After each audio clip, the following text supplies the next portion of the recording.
Consciência tranquila. O ilustre, o douto homem rico, o abastado senhor de escravos está já, segundo a previsão do seu médico, quase às portas da morte. Sobre o luxuoso leito largo, na alvura fria dos linhos, entre os gélidos silêncios das paredes altas, ele está mudo, semi-morto, dormindo, como que se predispondo para o sono eterno. No confortável aposento onde ele aguarda afinal o último suspiro, vai e vem, abafando os passos, toda uma sociedade de honrados bajuladores, de calculistas espertos e frios, de interessados argutos, de herdeiros capciosos, de tipos bisonhos e suspeitos, almas simplesmente consagradas ao instinto de conservação da vida no que ela tem de mais caviloso e oblíquo. Graves e grandes como bocejos laços, como tédios esquecidos, os momentos do moribundo se prolongam e os comentários esfuziam e ferem à surdina o ar doentio, pesado. Não há dúvida que vamos perder um homem útil, prestimoso, eminente, carregado de saber e virtudes, bom e piedoso. Sobretudo, bom e piedoso. Que coração de anjo para os humildes, para os tristes, para os fracos, para os desamparados. A sua bolsa, sempre inesgotável, dividia-se com todos. Verdadeiro apóstolo da caridade, da religião e da ciência, era um justo na acepção da palavra, de uma moral elevada até a santidade.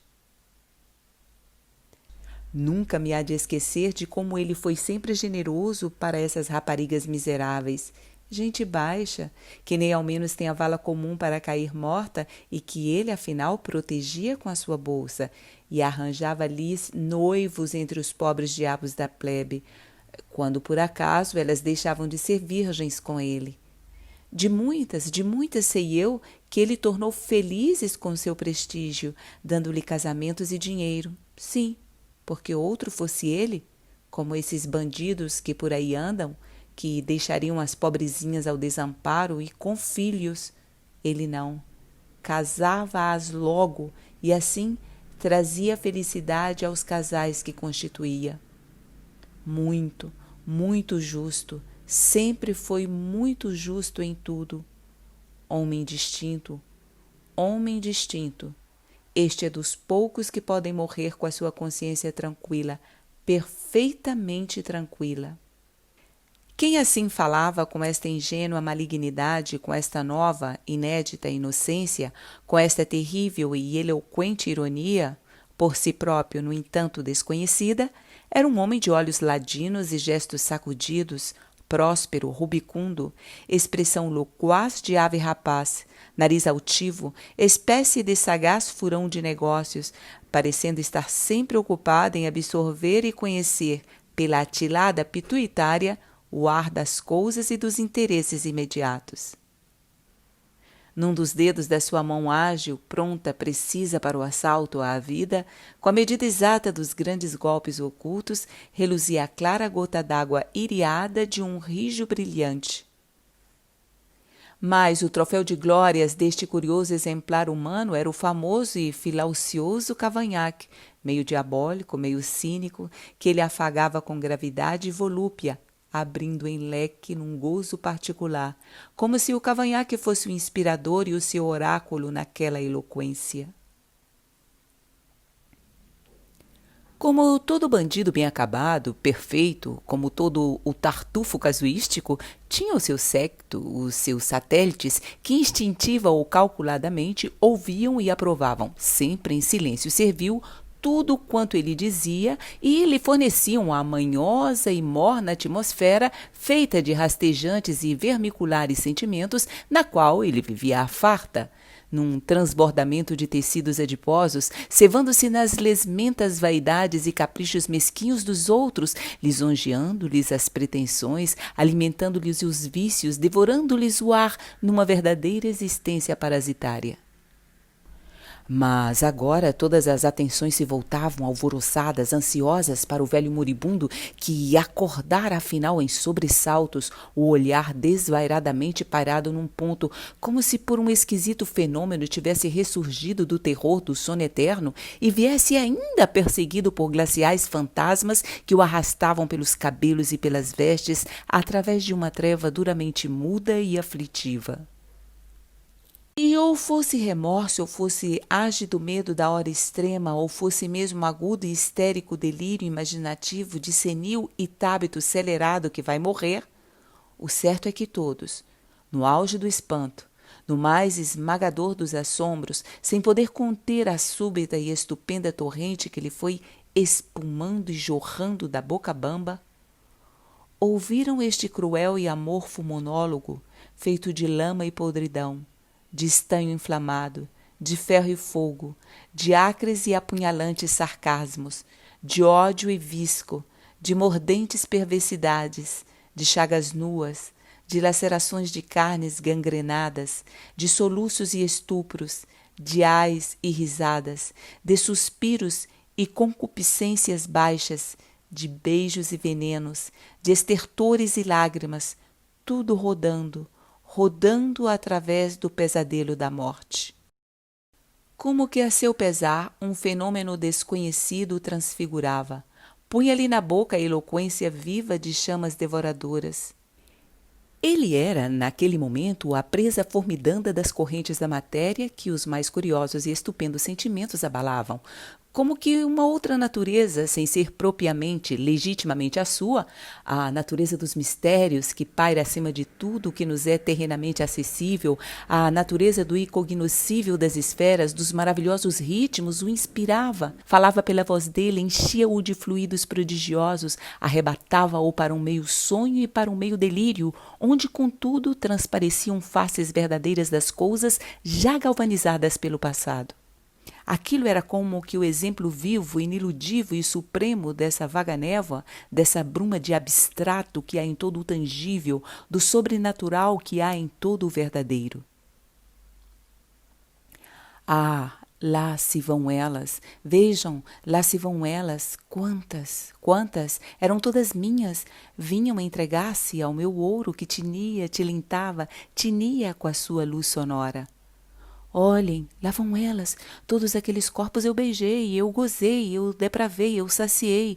Todos aqueles belos corpos brancos se adelgaçaram, se quebraram, vergaram em curvas voluptuosas de abóbada estrelada às minhas furiosas luxúrias. Parecia que corcéis de fogo disparavam no meu sangue, corriam a toda brida nos meus nervos. Tanto a sensualidade me agitava, me vertiginava, aguilhoava-me com seus aguilhões acerados.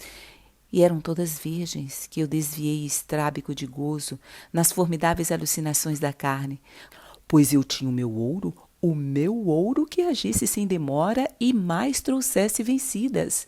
Pois se eu tinha o meu ouro que as escravizasse à minha lascívia, o meu ouro que as fascinasse, o meu ouro que as atraísse, o meu ouro que as magnetizasse, o meu ouro que as cegasse, o meu ouro que as perdesse, o meu ouro que as aviltasse.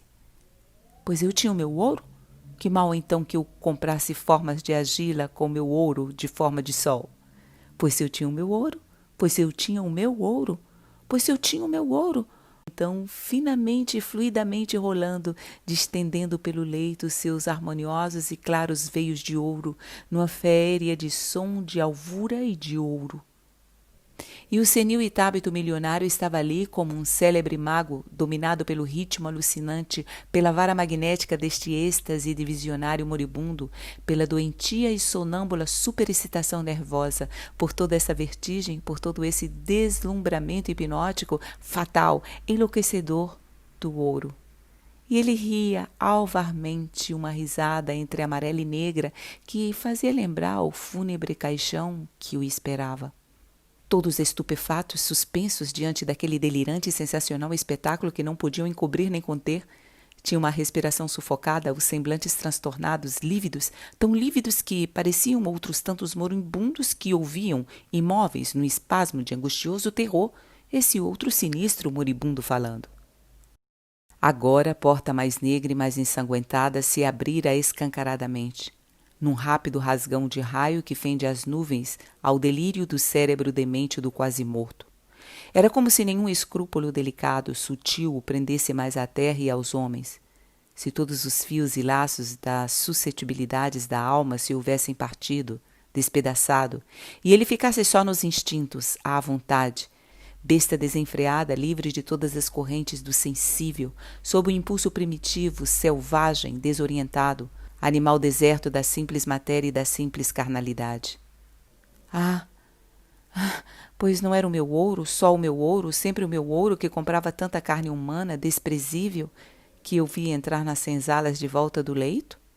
Negros, trêmulos, velhos e tristes, com o dorso curvado por uma remota subserviência ancestral, atávica, fantasmas de pedra, mudos e cegos na sua dor absurda.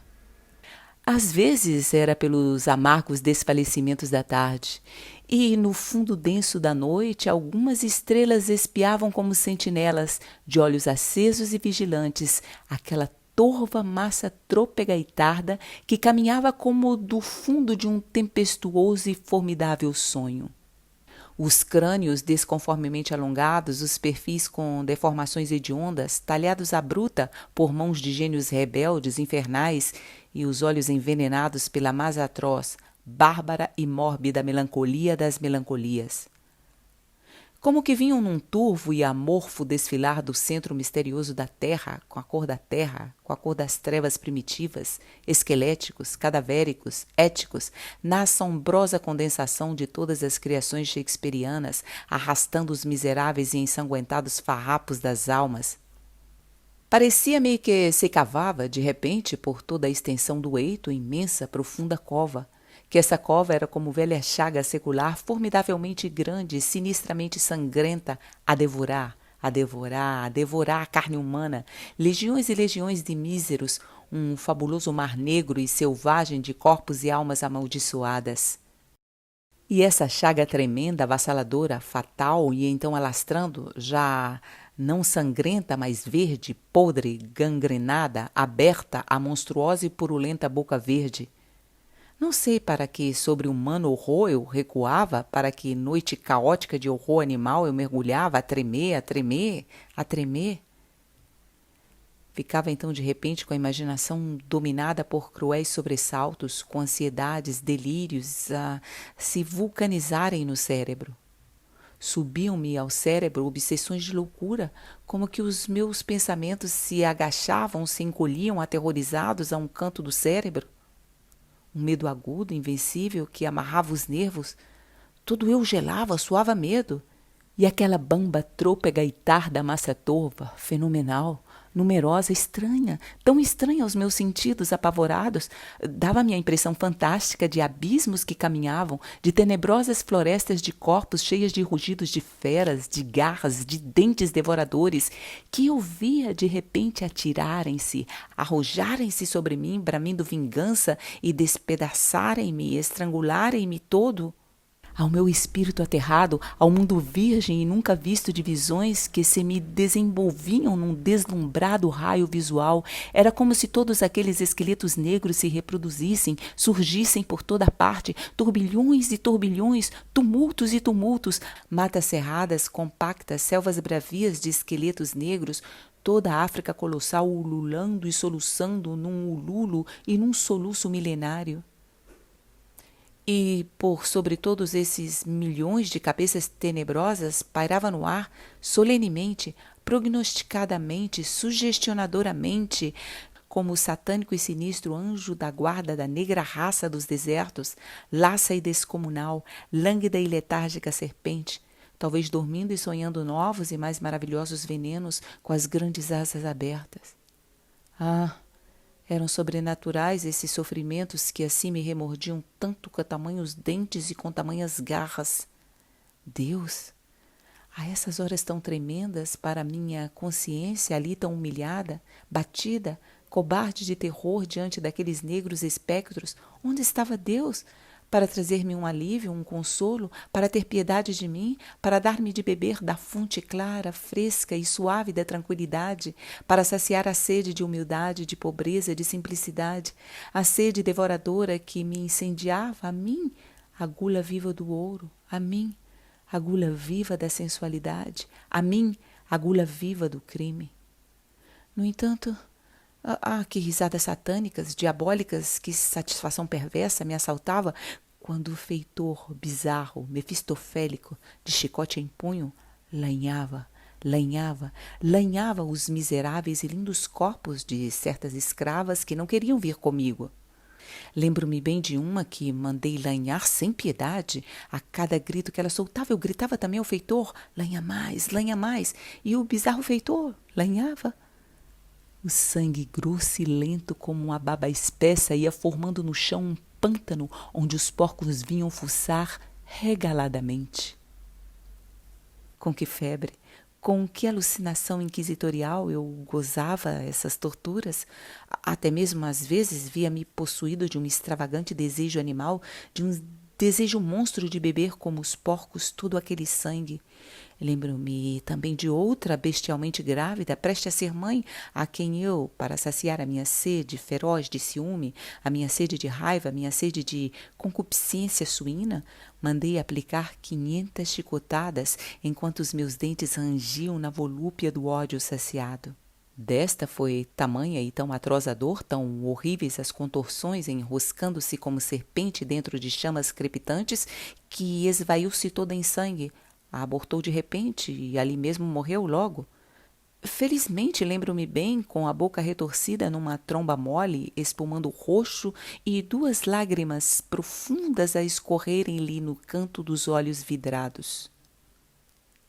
E de outra ainda lembro-me também, porque eu a mandei afogar no rio das 7 chagas, junto à figueira do inferno, com o filho, que era execravelmente meu, dentro das entranhas. Mandei afogar tarde, a horas mortas, depois que certo sino-cavo soluçou as 12 badaladas, lentas e sonolentas no amortalhado luar. E devo ter algum remorso disso? Remorso? De quê? Por quê? Por quem? Meu filho. Como? Feito por um civilizado, num bárbaro, num selvagem? Remorso por tão pouco? Por lama vil que se joga fora? Por barro ignóbil que para nada presta? Remorso por fezes, resíduos exíguos de elementos inservíveis, bilis negra, composto de produtos podres, gases deletérios e inúteis, pus fétidos?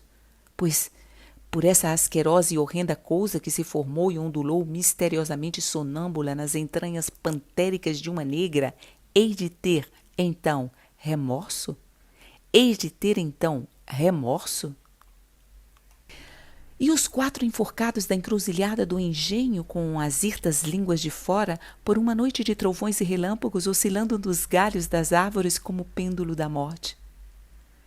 E os que morreram no tronco, com a espinha dorsal quase vergada ao meio? E aqueles que de desespero e de aflição sem remédio se rasgaram os ventres, enterrando-lhes fundo facas agudas? Os que estalaram tostados, queimados nos fornos em brasa? Os que foram arrastados pelos campos afora, a galope, atados a caudas de cavalo? Os que tiveram os ventres atravessados pelas aspas dos bois bravios? Os que se envenenaram com venenos mais mortais que os das serpentes? Os que se degolaram nas mais desesperadas das agonias?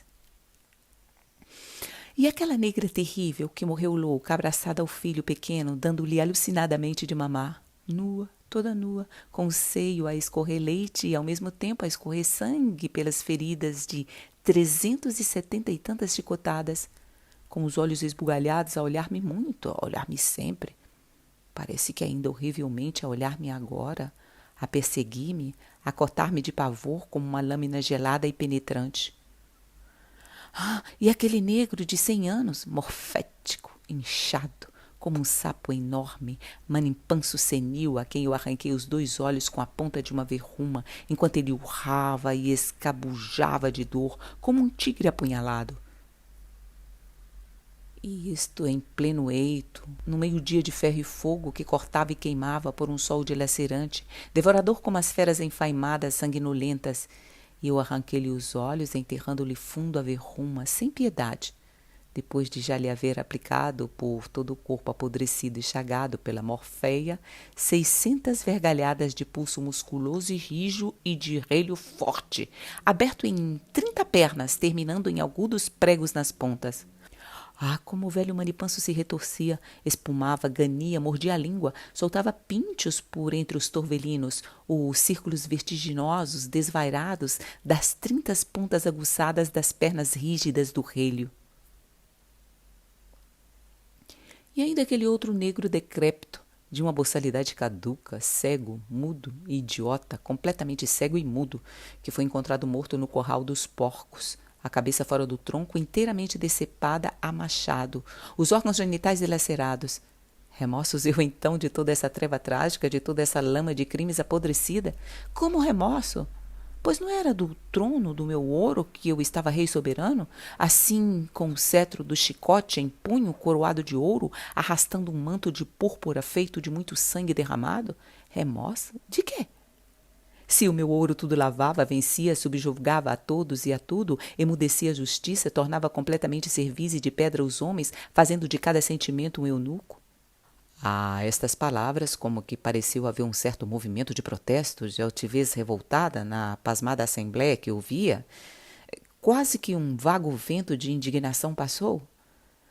Mas como entre os males da vida, o mal de muitos consolo é, e quase todos que ali estavam eram parentes do moribundo, aguardavam uma parte do seu grande ouro, e como também nos seus cerebrozinhos empíricos lhe passasse de repente a ideia de que talvez por um milagre da riqueza, por um extraordinário valor e soberania do potentado, ele muito bem podia levantar-se do leito ainda e expulsá-los a chicote daquele recinto. Todos se entreolharam manhosamente, fizeram depressa a espinha mais flexível, fingiram-se mortos o melhor que puderam, vivos, mais mortos que o semi-morto. Toda essa delirante epopeia de lama, treva e sangue era por ele murmurada lentamente, com voz cava, soturna, como através das paredes de um lôbrego subterrâneo ou nas sombrias, solitárias arcadas de um convento, os crepusculamentos de um requiem. Impelido por uma força nervosa, erguera-se um pouco no leito, talvez ainda mais envelhecido agora, trêmulo, transfigurado, o olhar sempre fixo num ponto, olhar de cego que olha em vão tudo, que como que só vê para dentro de si mesmo. Mas de repente o moribundo teve uma risada alvar, lugubremente idiota, entre amarelada e negra, que fazia fatalmente lembrar o fúnebre caixão que o esperava, e arremessando convulsamente as frases como lançadas no ar, na violência do esforço derradeiro, tremendo como quem chama a si as últimas energias da matéria que desfalece, a língua já presa, já acorrentada pelos pesados grilhões da morte que vinha vindo, pendeu a encandecida cabeça de celerado senil, exausto de forças, os braços molemente caídos ao longo do leito, os olhos e a boca desmesuradamente abertos, a respiração ciflante num espasmo sinistro. No ambiente ansioso e inquietante do aposento, pairou uma comoção mortal. Dos lençóis alvos e frios do leito, bruscamente revoltos na alucinadora aflição daquele velho corpo martirizado, como que transpareciam, se levantavam brancas visões de sepulcro. Nos circunstantes, à maneira de velhos instrumentos de cordas usadas que vibram insolitamente, percorreu logo um pavoroso estremecimento. Todos se acercaram ao leito, os rostos transfigurados na agitação confusa do grande final, míseras, tristes sombras que, num movimento arrastado, impelidas por sensações secretas, se acercavam de uma sombra mais mísera, mais triste. E, ó, ironia da culpa original, numa leve contração da boca, ainda com um voluptuoso e luminoso alento de vida a esvoaçar-lhe nos olhos, sem longos e torturantes estertores, deixando apenas escapar um fugitivo, breve gemido de lá bem do fundo vago, quase apagado, longínquo do seu crime, na atitude de um justo, o ilustre homem rico, o abastado e poderoso senhor de escravos expirou. Dir-se-ia mesmo com a sua consciência tranquila, completamente tranquila.